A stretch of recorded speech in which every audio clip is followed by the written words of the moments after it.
আশা করি ফ্রেন্ডসরাও ভালো আছে। তাহলে কি বার্তা দিবি ফ্রেন্ডদেরকে? ভালো থাকো। হ্যাঁ। কেমন ভালো? হ্যালো, কেমন আছিস? স্যার ভালো। অনেকদিন পরে আজকে মাঠে দেখা হচ্ছে তোকে। স্যার অসুস্থ ছিলাম। অসুস্থ ছিলি? হ্যাঁ, কি হয়েছিল শোনা? সর্দি কাশি।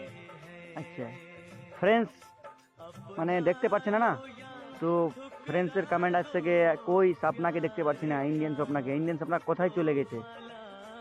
যেহেতু 16 তারিখে খেলা ছিল, তুই খেলাতে যাসনি, তো ফ্রেন্ডস মানে জানতে চাচ্ছে যে কেন তুই খেলাতে যাসনি। অসুস্থ ছিলাম, আশা করি এবার সব দিন প্র্যাকটিস করব, আর যেমন আগে যেটা ম্যাচ আসবে ওটাতে যেতে পারি। মানে অসুস্থ ছিলি তার জন্য খেলতে যেতে পারিস না। হ্যাঁ, তাহলে ফ্রেন্ডস কি ভালো আছে? আশা করি ফ্রেন্ডসরাও ভালো আছে। তাহলে কি বার্তা দিবি ফ্রেন্ডদেরকে? ভালো থাকো। হ্যাঁ, কেমন ভালো থাকবে? অনেক ভালো। ঠিক আছে না, থ্যাংক ইউ স্যার। ওয়েলকাম।